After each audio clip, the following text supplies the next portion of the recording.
Hello everybody! Today is going to be a short video with 10 tips that might be really useful for the people beginning out. I'm also starting a Dapcool cultist with every brothers in the game taking fearsome, so if you're interested, check that out as well. Anyways, here we go!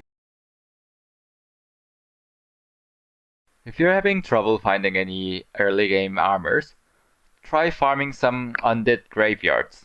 Either look for a quest that allows you to take down an undead graveyard, or just look for one in the wild. In fact, any camp with a necromancer would do. So with the undead graveyard, normally they spawn in a graveyard terrain, which means that there are walls which create a great bottleneck for you to just focus down one undead at a time. And with undeads only attacking you once per turn, they're really easy enough to farm. Only downside is, even though if you kill them, they have a chance to revive, but this only happens once. And with your terrain advantage and everything, you shouldn't have too much trouble knifing them down at the end. Fallen heroes are a really great gateway to getting that mid to late game gear. While their armors are quite fatigue intensive, they're pretty strong for how easy you can get them, and you can sell them at a high price. Once you have strong enough brothers and enough bank in your money, go out in the wild. That's where the real money is to be made. All the quests and trading goods are okay in the early game, but as you reach the mid game, you wanna get some real money so you can buy more stuff. Fighting camps have chance to give you fate and items, which is increased by how far from the settlements they are, as well as other items like trading goods, and all the weapons and armors that your enemies are carrying. And guess what? They came in for free. As long as you're not getting hurt too much, they don't really cost you much.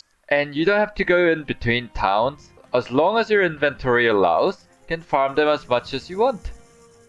And generally, they're way more profitable trading goods and doing quests for nobles. And in order of recommendation, I would go for orcs, then human, then undead, then goblins. Goblins are not worth it. If you're struggling to fight, try drawing some enemy into other enemy camps. As long as their factions are different, they're gonna fight each other. Only exception is the beasts. So don't try to draw your Noxerers into something like Withergangers, which are also a special combination, and other beasts. They won't fight and they're gonna gang up on you. But for example, this human army against this undead army, ooh, they're gonna have a party. Let's go! Okay, when you're starting off, choose a good map. Especially if you're a beginner. Makes your life so easier. For example, this is quite a decent map. Let's go wait till the morning. So what makes a good map?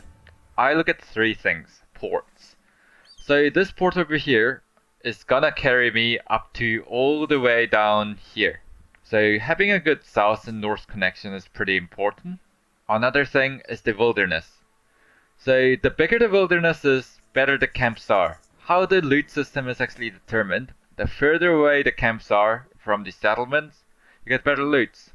So for example, this defiled battlefield, which is probably an undead spot, have a much higher chance of spawning famed items than, let's say, this undead settlement here.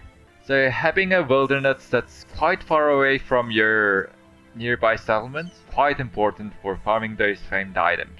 Also, houses, noble houses, and maybe even the southern states might be another factor. If you have a small noble house that you can bully, quite good because noble houses generally carry good items and gears. Especially if the noble house is quite small, like 1 or 2 settlements. Raid all their caravans. That's free money.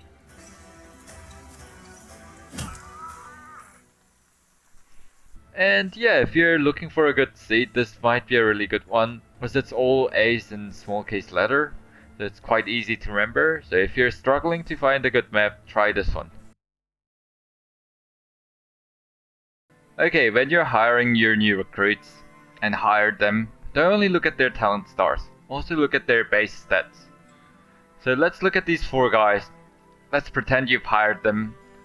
And who's gonna be the best candidate if you're building some kind of melee attacker? For this experiment, let's just look at melee attack to make things simpler. So out of these 4, only Walter has a talent star. Does it make him the best recruit? No, he only has 49. Rudolph has 56. So at the end of the day, if you put every point in melee attack when you level up to 11, Rudolph's gonna have something like 76 on average. Walter will get that extra 5 stats from star on average.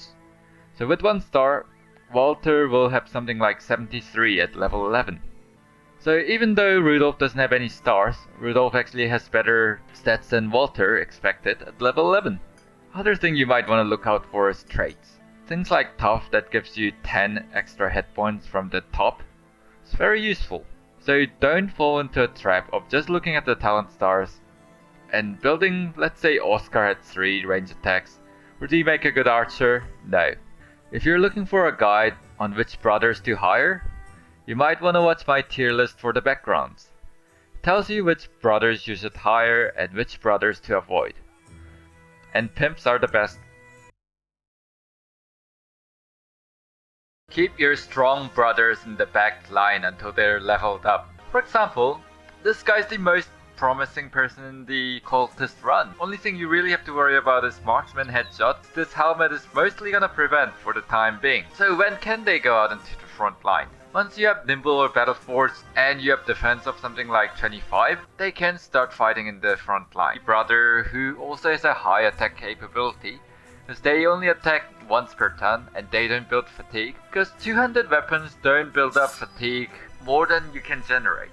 So basically they are a consistent source of damage who can hold the line, so they make perfect front line in the mid game. The best thing is you can build them with anything. They pretty much use the lack of frenzy and berserk and invest in filler perks like Colossus, Dodge and Backstabber to compensate for their lacking stats. And with that, they don't require too much gear. They only require the nimble gear, which is the bandit raider gear, as well as just bandit two-handed weapons, and allow you to fight some hard camps. Always remember to have enough bandages and net, and even bombs in cases if you are in later game. Using bandages will stop your brother from bleeding out, dying a premature death, and dying from any stupid injuries that makes you lose health per turn, which happens quite frequently. So remember to buy bandages whenever you have enough money and whenever you get a chance. Nets are also extremely useful.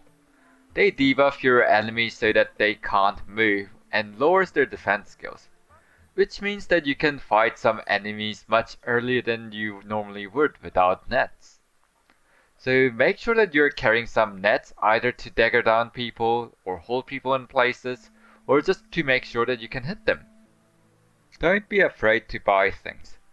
If you have a battle force brother ready but don't have a good enough armor, go visit an armorer and buy an armor. Some good armors are basically any armors in 200 line mark, and well, the other armor you can take or leave, but if you can find a 200-ish line armor for a quite cheap price, like around 2000, go get it. Also, in the early game, buy some heater shields. They give you extra 20 defense. And that early game extra 20 defense is way bigger than what you can get for 15 with wooden shield. With the price of something like 300, it's definitely worth getting. Same applies for the weapons as well, as some weapons actually don't appear in wild. If you have a battle force brother that's ready to carry a two-handed weapon, and if you can't find any hammers, go buy it. There aren't many enemies that actually spawn with hammers. Okay, this is going to be the most important tip I can give you. Play at your own pace. Who cares if you play at certain difficulty or certain origins or whatever? Just do whatever you want. Who cares if it takes you 200 days to actually solve the first crisis and have enough leveled up brothers? That's fine. As long as you're enjoying the game, whatever you do is fine. It's a single player game. Go have fun. Turn on Iron Man, turn off Iron Man. Do an explored map, whatever, it's all up to you. Don't let other people convince you otherwise. And this is the last tip. Don't be afraid to use mods. Mods are amazing in this game. This game actually feels quite grindy if you don't use mods.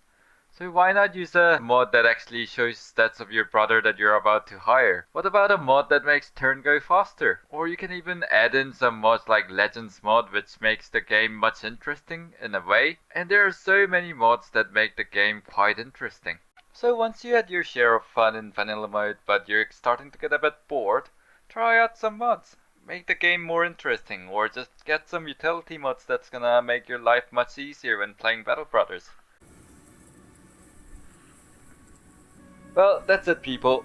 Those are top 10 tips for anyone who's beginning to play Battle Brothers. And for you veteran players watching this, what are your tips? What other tips that I haven't mentioned you would share to the audience? Also, from next week, I'm gonna try to do 2 videos like I did this week. And one's gonna be some sort of guide video, and other is gonna be just playthrough of the Dovecul Cultist run I'm doing. If you're interested, check both of them out. Otherwise, I'll see you next time. Bye bye!